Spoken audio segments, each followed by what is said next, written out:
Coming up on this fall edition of Inside Bellingham, a look at changes in the upcoming season of exciting performances at the Mount Baker Theater. Get your calendar out. And the library, where teen readers have one staffer going pink to support their efforts. And Mayor Pike unveils the Waterfront Connections Plan. And a tour of the new Art and Children's Museum under construction on Flora Street. All this in a half-hour chock full of community voices right here on Inside Bellingham.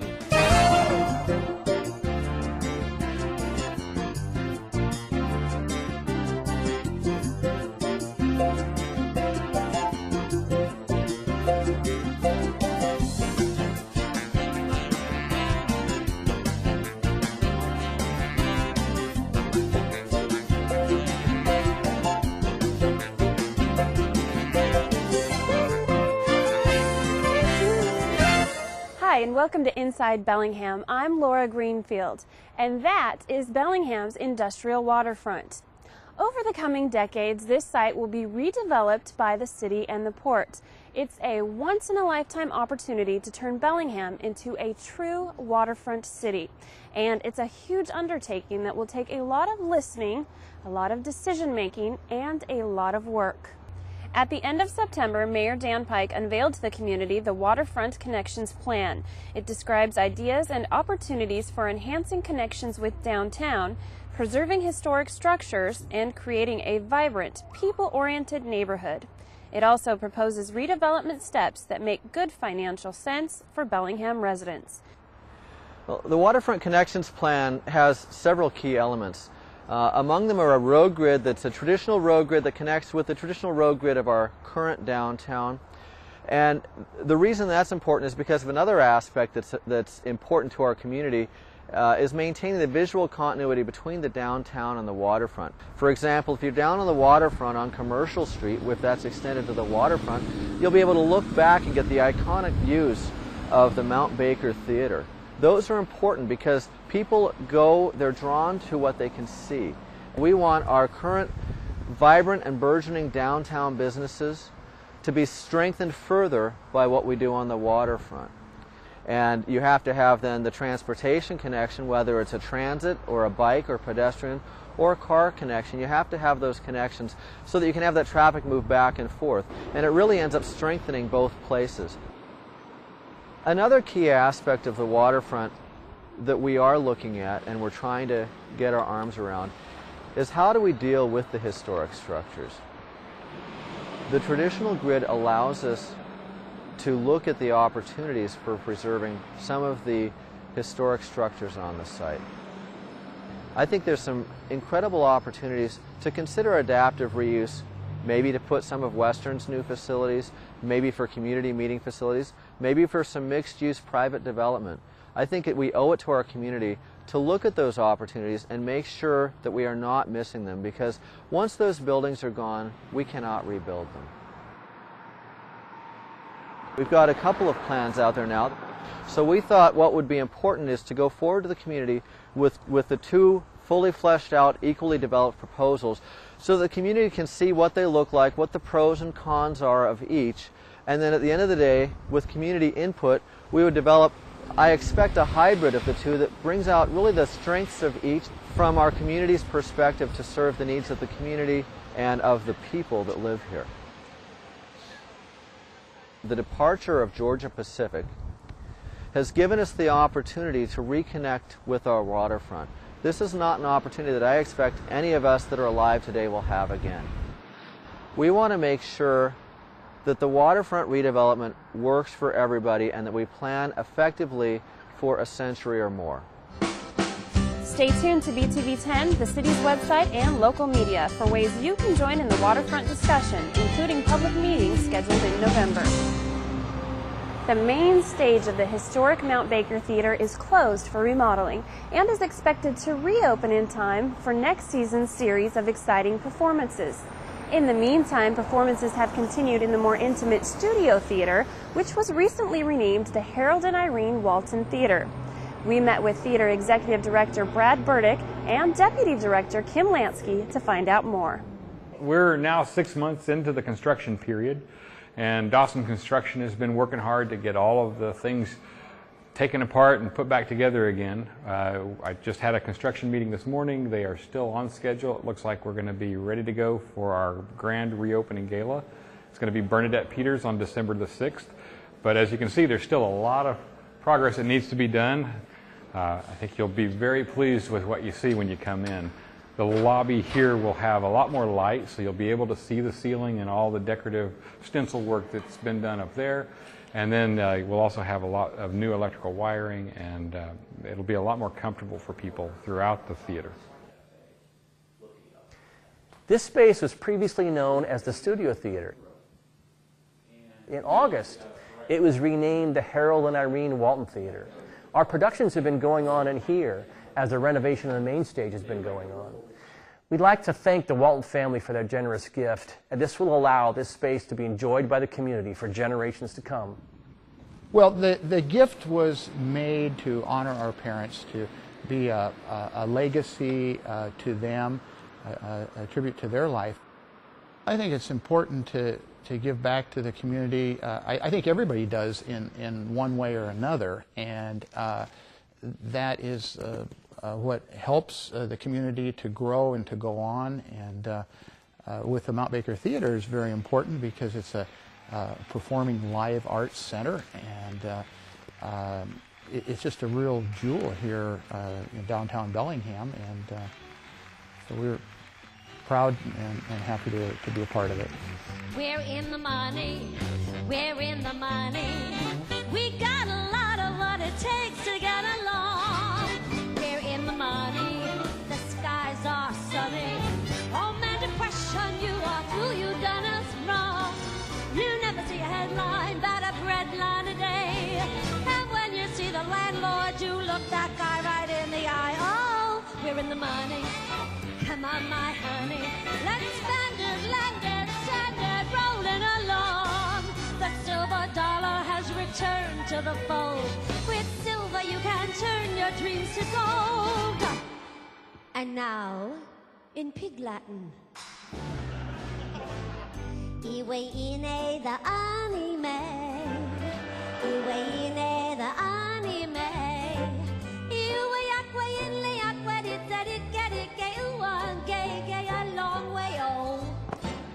Iwe ine the anime. Everybody! As Brad mentioned, we are very excited to be reopening December 6th with our grand reopening gala, Bernadette Peters. She's going to be backed by a 34-piece orchestra and going to be singing classic Broadway show tunes.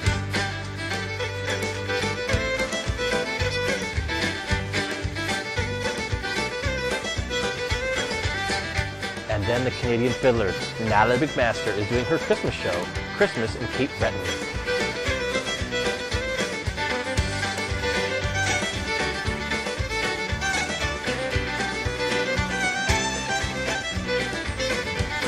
January begins with Movin' Out, which is a collaborative effort between legendary choreographer Twyla Tharp and Billy Joel. Don't you know about the new fashion, honey? All you need are looks and a whole lot of money. It's the next phase, new wave, dance craze, anyways, still rock and roll. It's very physical. It's extremely physical. There's a lot of incredible work that goes into this. And you think too much. It gave the music that I wrote a dimension that I didn't realize it had. That's what you're all about. Good luck moving up, 'cause I'm moving out. Movin' Out is followed by two performances of the classic Broadway musical, Annie. It's the hard knock life for us. It's the hard knock life for us. Steady street and we get tricked. Steady kisses, we get picked. It's the hard knock life. And December 6th will be the first show of the 2008-2009 season in the newly renovated Mount Baker Theater main stage. You can find out more about the upcoming season at the Mount Baker Theater by visiting the theater box office at 734-6080 or at the theater's website at www.mountbakertheater.com. The Bellingham Public Library hosts teen events throughout the year, including the annual Twilight Prom an Annam Club, special game days, a teen advisory council, and even teen space at the library. This year, Jennifer Lubchick, the Teen Services Librarian, ended up going pink in response to teen activities. We asked Jennifer to tell us about the teen program. Every summer, we do a teen summer reading program to incite teens to continue reading through the summer, give them incentives to make reading worthwhile, and to reward reading that would already be taking place. At the beginning of the summer, I posted on a challenge on our blog, our teen blog, and said if the teens could read 250 books and review them, a minimum of that, I would then dye my hair the color of their choosing. The teens I've spoken to have chosen the color pink. A lot of the staff's really excited, and then a number of the teens are really excited about seeing what I look like with pink hair. So it'll be fun. I hope it lives up to everybody's expectations. So they told me what color to dye my hair, and here I am. I was surprised that she actually did it because I wouldn't dye my hair for anybody, but I guess she would because she's Jen. Ben from Fairhaven read the most books. He read 46. Here in Bellingham, our top reader was Hannah Bear, she goes by, and she read 43 books. I really like reading in general, and being able to read and then see Jen do whatever we told her to do with her hair was kind of cool. So it was just a cool program overall. The library's purpose is to provide content that's relevant to its audience. And with teens, books are relevant, but so are a lot of other content sources. I never didn't want it to happen. I certainly made the challenge in the hopes that I would be dyeing my hair whatever color, except green. I told them I would not dye my hair green. It's all about the teens. You can get information about teen services and all other programs at the Bellingham Public Library by visiting the library website at www.bellinghampubliclibrary.org. The new Arts and Children's Museum on Flora Street is beginning to take shape, and it's easier now to see how the completed building will look like the architectural drawings. It's a fascinating structure with innovative design ideas, and we asked Mark Hanslick, the city's project engineer, to give us a tour of the construction site. We're 1 year into construction here at the Art and Children's Museum, and some of the changes that you can see since the last time we were here are that the tilt panel walls are up and they're sandblasted. We have the waterproof membrane on the main part of the building, and the skeleton for the light catcher wall is in place. As we move forward with completion of the project, some of the challenges we face are weatherproofing the building before the fall rains come and the diminishing light hours. In about another 5 months, construction should be complete and we'll have an opening. Tom Luther is the construction superintendent for Ebonal Construction on the Art and Children's Museum, and he was kind enough to come out here and talk about some of the specifics of the construction. As we're proceeding with our construction, we're focusing on completing the basement area, and that includes the collections area, the main mechanical room, and the elevator freight lobby. And by the time you see this, it will be finished out and painted, and then we will move up onto the first floor and be focusing on the drywall in the electrical rooms and also in the elevator shafts. One of the other primary focuses that we'll be working on and really trying to get completed is the light catcher wall. And in this process, we will be painting the light catcher wall, steel structure, and then we will be securing the metal frames that will hold the light panels on the wall. And when this is complete, it will give us a watertight and a weather-tight exterior side of our building. The sidewalks, the curbs, the gutters, and out into the street will be a phase that we'll be working on also. On Flora Street, which we will start first, that'll include pavers that butt up to the sidewalk, and there will be a rain garden, and also there will be a bus stop.